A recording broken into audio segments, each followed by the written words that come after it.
Hello दोस्तों, आज हम आपको प्रद्युम्न के जन्म की कहानी सुनाएंगे, जो श्री कृष्ण और रुक्मिणी के बेटे थे। अगर आप हमारे चैनल पर नए हैं तो प्लीज़ हमारे चैनल को लाइक करें, सब्सक्राइब करें और शेयर करें। श्री सुखदेव मुनि बोले, हे परीक्षित, भगवान शंकर के श्राप से जब कामदेव भस्म हो गए तो उसकी पत्नी रति अति व्याकुल होकर पति वियोग में बेसुध सी हो गई। उसने अपने पति की पुण्य प्राप्ति के लिए देवी पार्वती और भगवान शंकर की तपस्या करके उन्हें प्रसन्न किया। पार्वती जी ने उन्हें आशीर्वाद दिया कि तेरा पति यदुकुल में भगवान श्री कृष्ण के पुत्र के रूप में जन्म लेगा और तुझे वह सम्रासुर के यहाँ मिलेगा। इसलिए रति सम्रासुर के घर मायावती के नाम से दासी का कार्य करने लगी। इधर कामदेव रुक्मिणी के गर्भ में स्थित हो गए। समय आने पर रुक्मिणी ने एक अति सुंदर बालक को जन्म दिया। उस बालक के सौंदर्य, शील, सद्गुण आदि सभी श्री कृष्ण के ही समान थे। जब सम्रासुर को पता चला कि मेरा शत्रु यदुकुल में जन्म ले चुका है तो वह भेष बदलकर प्रसूति गृह से उस 10 दिन के शिशु को हल लाया और समुद्र में डाल दिया। समुद्र में उस शिशु को एक मछली निगल गई। उस मछली को एक मगरमच्छ ने निगल लिया। वह एक मगरमच्छ एक मछुआरे के जाल में आ फंसा, जिसे कि मछुआरे ने सम्रासुर की रसोई में भेज दिया। जब उस मगरमच्छ का पेट फाड़ा गया तो उसमें से अति सुंदर बालक निकला। उसको देखकर सम्रासुर की दासी मायावती के आश्चर्य का ठिकाना न रहा। वह उस बालक को पालने लगी। उसी समय देवर्षि नारद मायावती के पास पहुँचे और बोले कि हे मायावती, यह तेरा ही पति कामदेव है। इसने यदुकुल में जन्म लिया है और इसे सम्रासुर समुद्र में डाल आया था। तू इसका यत्न से पालन पोषण कर। इतना कहकर नारद जी वहाँ से चले गए। उस बालक का नाम प्रद्युम्न रखा गया। थोड़े ही काल में प्रद्युम्न युवा हो गया। प्रद्युम्न का रूप लावण्य इतना अद्भुत था कि वे साक्षात श्री कृष्ण ही प्रतीत होते थे। रति उन्हें बड़े भाव और लजीले दृष्टि से देखती थी। तब प्रद्युम्न जी बोले कि तुमने माता जैसा मेरा लालन पालन किया है, फिर तुमने ऐसा परिवर्तन क्यों देख रहा हूँ।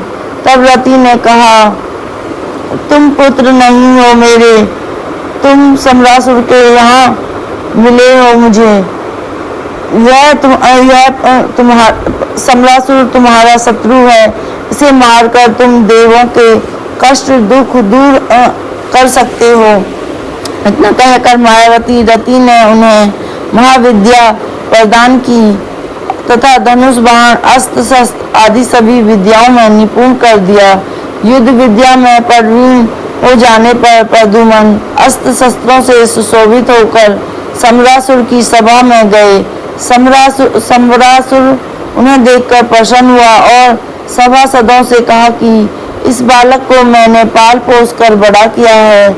इस पर प्रद्युम्न बोले कि अरे दुष्ट, मैं तेरा बालक नहीं, तेरा वही शत्रु हूँ जिसको तूने समुद्र में डाल दिया था। अब तू मुझसे युद्ध कर।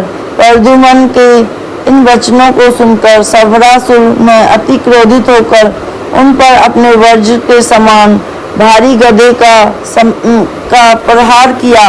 प्रद्युम्न ने उस गदे को अपने गदे से काट दिया। तब वह असुर अनेक प्रकार की माया रचकर युद्ध करने लगा, किंतु प्रद्युम्न ने महाविद्या के प्रयोग से उसकी माया को नष्ट कर दिया और अपने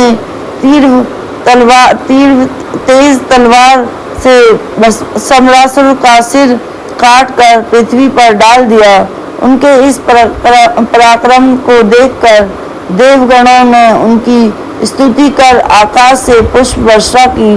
फिर मायावती रति प्रद्युम्न को आकाश मार्ग से द्वारकापुरी ले आई। पत्नी के साथ सामने प्रद्युम्न जी की शोभा अवर्णनीय थी। वे नव दंपति श्री कृष्ण के पुर में पहुँचे। रुक्मणी सहित वहाँ की समस्त स्त्रियां साक्षात श्री कृष्ण के प्रतिरूप प्रद्युम्न को देखकर आश्चर्यचकित रह गईं। रुक्मणी सोचने लगी कि यह नर श्रेष्ठ किसका पुत्र है, न जाने क्यों इसे देखकर मेरा वात्सल्य उमड़ रहा है। मेरा बालक भी बड़ा होकर इसी के समान होता, किंतु उसे तो न जाने कौन प्रसूति गृह से ही उठा कर ले गया था। उसी समय श्री कृष्ण भी अपने माता पिता देवकी और वासुदेव तथा भाई बलराम के साथ वहां आ पहुंचे। श्री कृष्ण को अंतर्यामी थे, किंतु उन्हें नर लीला करनी थी, इसलिए वे बालक के विषय में अनजान बने रहे। तब देवर्षि नारद ने वहां आकर सभी को प्रद्युम्न की कथा सुनाई और वहां उपस्थित समस्त जनों के हृदय में हर्ष व्याप्त हो गया।